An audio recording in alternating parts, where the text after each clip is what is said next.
Welcome to all in virtual physics classes. आज की class का टॉपिक है Einstein theory of Brownian motion. Heading डाल लीजिए Einstein theory of Brownian motion. इसे हम क्वांटम थ्योरी भी बोलते हैं। इससे पहले हमने लेंजविन थ्योरी का स्टडी कर लिया था, जो कि क्लासिकल थ्योरी है, ब्राउनियन मोशन का क्लासिकल थ्योरी है। बेटा ये इंपॉर्टेंट टॉपिक है, लॉन्ग आंसर टाइप का यहाँ से क्वेश्चन बनता ही बनता है। अभी आपके ये सिलेबस में नया टॉपिक ऐड करा है, जो कि आपके बुक के अंदर भी अवेलेबल नहीं है, लेकिन यहाँ पर आपको कंप्लीट एक्सप्लेनेशन के साथ साथ प्रॉपर हैंड रिटन नोट्स मिलेगा कि किस तरह से आपको एग्जाम में इसको लिख कर आना है। तो कहीं कोई आपको दिक्कत नहीं आने वाली है, तो लास्ट तक लेक्चर के अंदर बने रहना। सबसे पहले हम ब्राउनियन मोशन की बात करते हैं। क्या होता है ब्राउनियन मोशन, इसके बारे में हम ऑलरेडी स्टडी कर चुके हैं।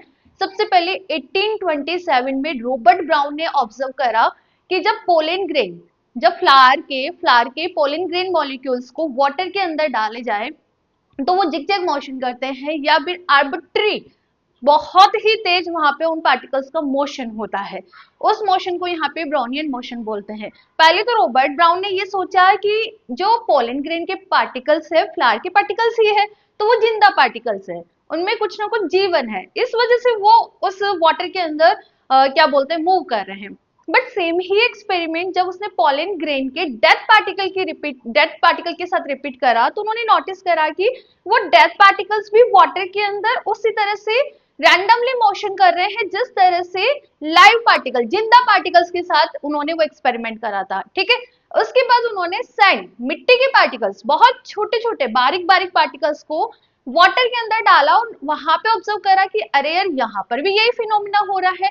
इसका मतलब इसका कंक्लूजन ये निकल कर आया कि जब बहुत छोटे पार्टिकल्स, माइक्रो पार्टिकल्स को किसी मीडियम के अंदर, वाटर के अंदर डाला जाए, या फिर हम बात करें यहाँ पे मीडियम आपका गैसेस भी हो सकता है, तो दैट टाइम वो पार्टिकल्स कंटिन्यूअसली रैंडम मोशन करते हैं। उस मोशन को यहाँ पे ब्राउनियन मोशन बोलते हैं।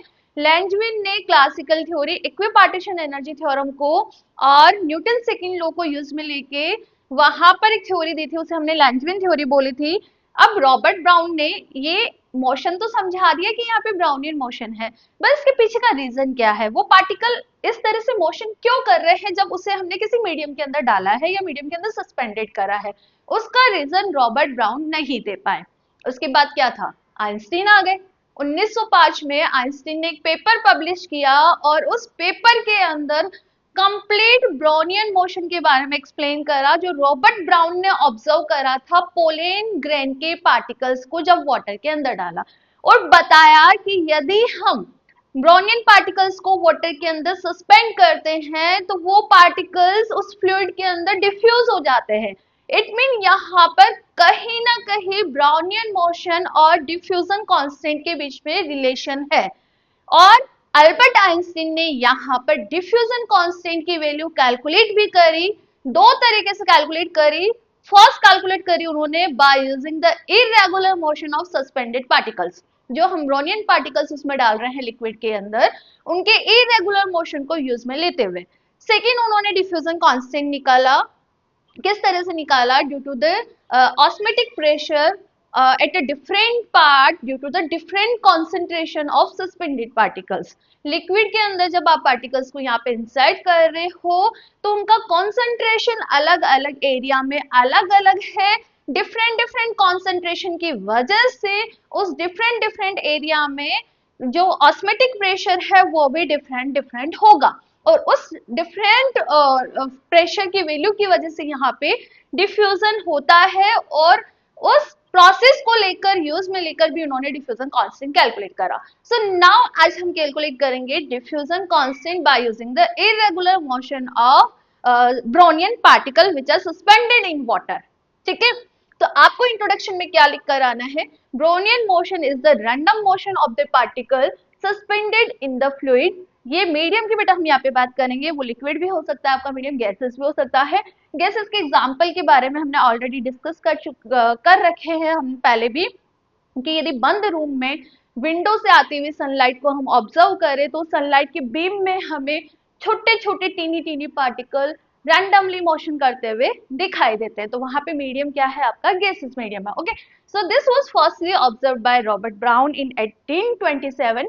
He noted that the pollen particles move through the water, but was not able to determine the mechanism that caused their motion.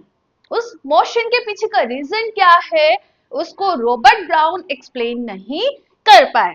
So Albert Einstein publish a paper in 1905. Ideal है ये तो हमारे, ठीक है. 1905 में ही इन्होंने 3 पेपर पब्लिश करे थे, मतलब बहुत लकीएस्ट ईयर रहा है इनके लिए. फोटो इलेक्ट्रिक इफेक्ट का फिनोमेना भी ध्यान है ना, अल्बर्ट आइंस्टीन ने ही दिया था, ठीक है. So Albert Einstein publish a paper in 1905 that explained in detail how the motion that Brown had observed was a force of the pollen being moved by the individual water molecules. Einstein formulated a quantitative theory for the Brownian motion on the basis of fact that, notice करना, the Brownian particles tends to diffuse in the medium and there a connection must be exist between properties of Brownian motion and diffusion constant. बात पकड़ आई? आई नहीं आई? Yes और no? कि Robert brown इसके reason को नहीं बता पाए, मोशन के रीजन को नहीं बता पाए, तो 1905 में आइंस्टीन एक पेपर पब्लिश करा और उसके अंदर वहां पे एक्सप्लेन करा उस मोशन को, जिस मोशन के बारे में रॉबर्ट ब्राउन ने 1827 के अंदर डिस्कस किया था और बताया कि जो होता है ड्यू टू द डिफ्यूजन, जैसे अपने पार्टिकल्स वाटर के अंदर डाले तो वो पार्टिकल्स वाटर के अंदर डिफ्यूज हो जाते हैं और वहां पे कहीं ना कहीं डिफ्यूजन कांस्टेंट और ब्राउनियन मोशन के बीच में रिलेशन है, ठीक है. Einstein determined the diffusion coefficient in 2 ways. The first is from the irregular random motion of suspended particle and second due to the, लिख लीजिए आप, second क्या है, second is due to the difference of osmotic pressure due to the different concentration in different area of fluid. ठीक है, तो ये दोनों ही हम यहाँ पर कॉन्सेप्ट को यूज में लेते हुए डिफ्यूजन कांस्टेंट कैलकुलेट करेंगे.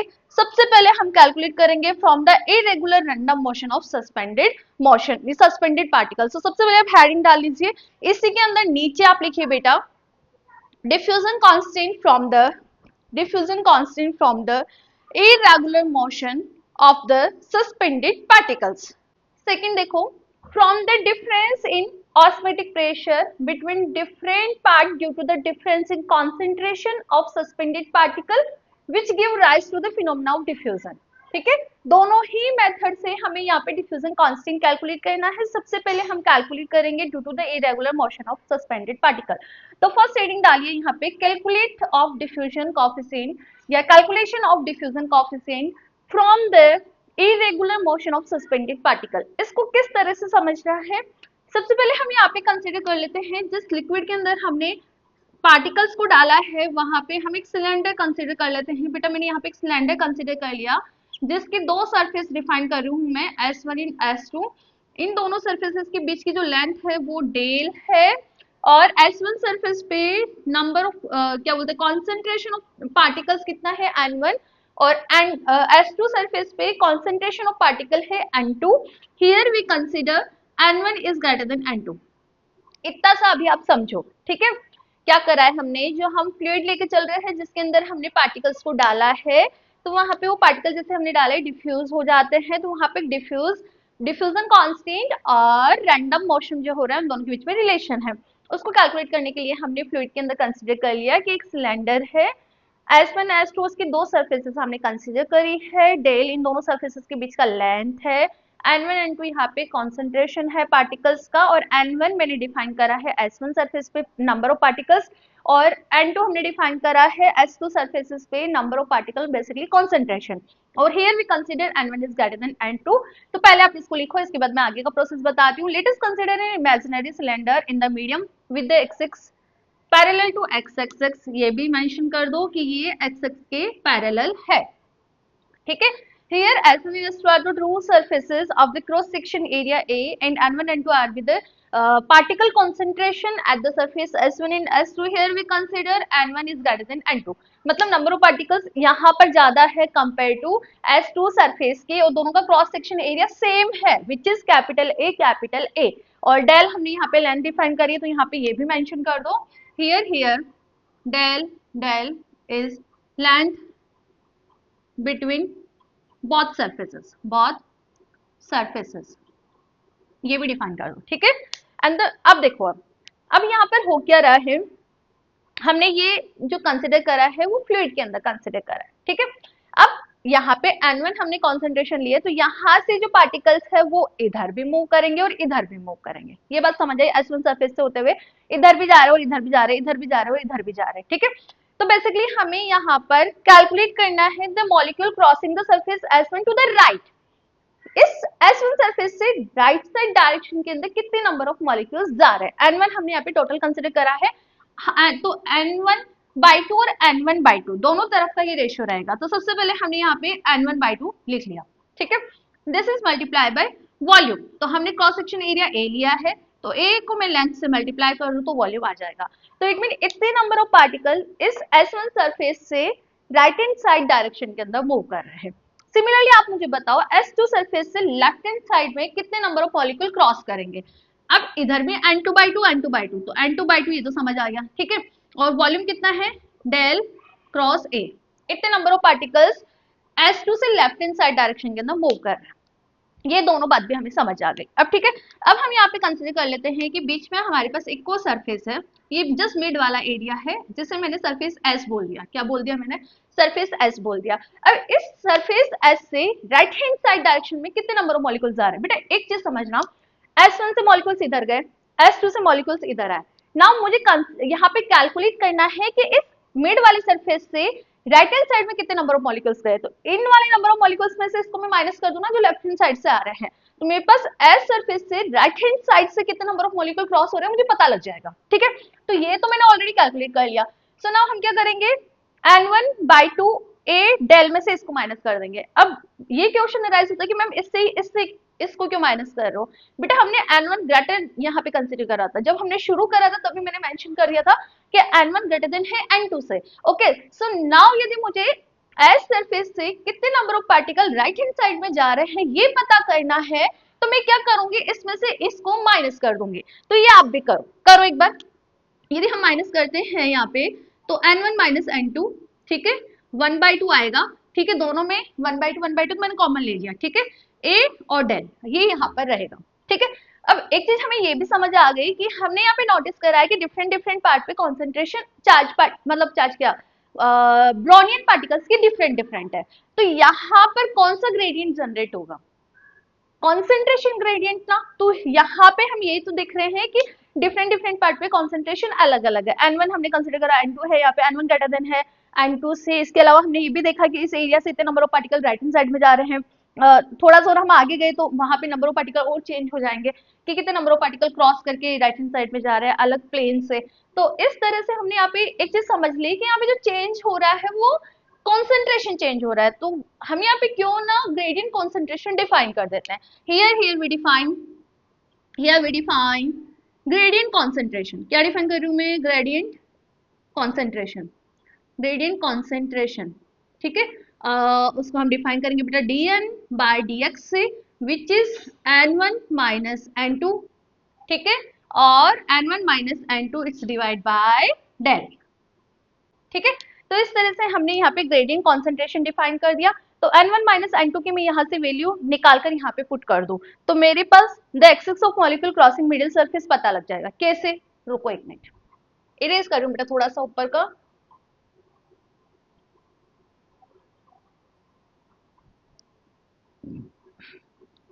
इक्वेशन 1, इक्वेशन 2, फ्रॉम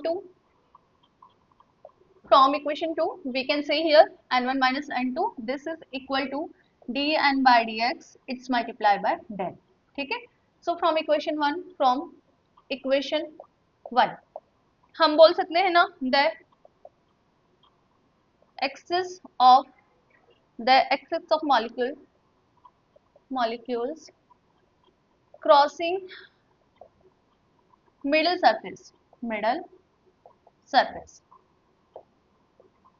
क्या होगा, पुट कर दो ना N1 माइनस N2 कितना है बेटा 1/2, ठीक है। इसकी वैल्यू मैंने पुट कर दी तो डेल स्क्वायर हो जाएगा, यहाँ पे एक डेल ऑलरेडी है, AdN/dx ये मेरे पास वैल्यू निकल कर आ रही है।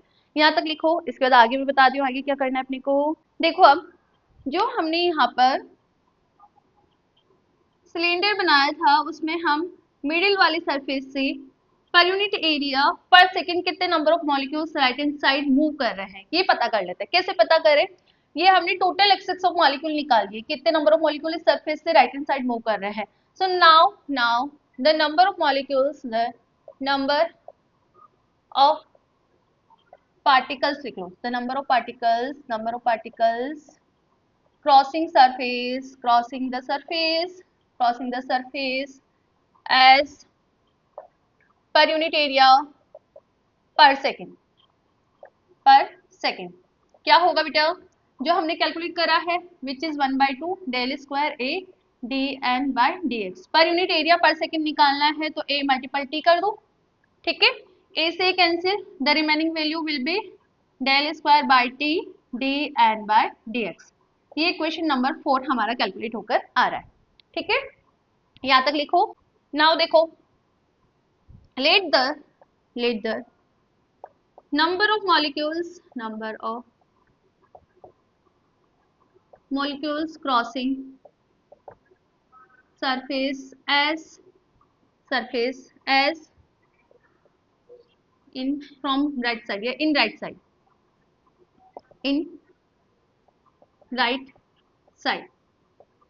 किसके प्रोपोर्शनल होगा? concentration gradient ना। if we remove proportion sign there will be in constant which is known as diffusion constant। और ये राइट हैंड साइड हमने जो बताया है ये भी लिख लो, per unit area per time, पर right hand side per unit area per second कितना होगा बेटा? This is actually proportional to dn by dx। देखो यहाँ तक कोई डाउट नहीं है। अब हमने आगे क्या करा है, हमने लेट करा, कंसिडर करा है कि एस सरफेस से राइट हैंड साइड में per unit area per second कितने नंबर ऑफ पार्टिकल्स यहाँ पे निकल रहे हैं। This is actually proportional to concentration gradient which is dn by dx। if we remove proportional sign there will be in constant which is known as diffusion constant। d है यहाँ पे diffusion constant। Okay बस समझ आई। Now this is equation number 5। अब equation 4 और 5 को compare कर लो तो डिफ्यूजन कांस्टेंट निकल कर आ जाएगा। Now compare equation 4 and 5। यदि हम दोनों इक्वेशन को कंपेयर करें तो कैपिटल डी मेरे पास निकल कर आ रहा है बेटा 1/t del square by t. This is the value of diffusion constant जिसे हमने कैलकुलेट करा है due to the irregular motion of particles. This is diffusion constant. बस समझ आई, डिफ्यूजन कांस्टेंट, ठीक है। और किसकी वजह से कैलकुलेट करा है? Due to the irregular motion of particle. In the next part osmotic pressure के डिफरेंस की वजह से आपका डिफ्यूजन कांस्टेंट क्या निकल कर आ रहा है वो भी हम कैलकुलेट करेंगे, क्योंकि अभी हमें पता नहीं है कि आइंस्टाइन थ्योरी में से क्वेश्चन किस तरह से बन जाएगा। आएगा तो डिफ्यूजन कांस्टेंट कैलकुलेट करने का ही आएगा कि आपको डिफ्यूजन कांस्टेंट कैलकुलेट करना। अब दोनों में से वो कोई सा भी पूछ ले, मैं भी ये वाला पूछ ले, मैं भी वो ऑस्मोटिक प्रेशर के डिफरेंस की वजह से जो डिफ्यूजन होता है उसकी वैल्यू पूछ ले, ठीक है। तो इन द नेक्स्ट पार्ट हम वो भी कैलकुलेट कर लेंगे। तो मिलते हैं नेक्स्ट लेक्चर में नए टॉपिक के साथ। Thank you.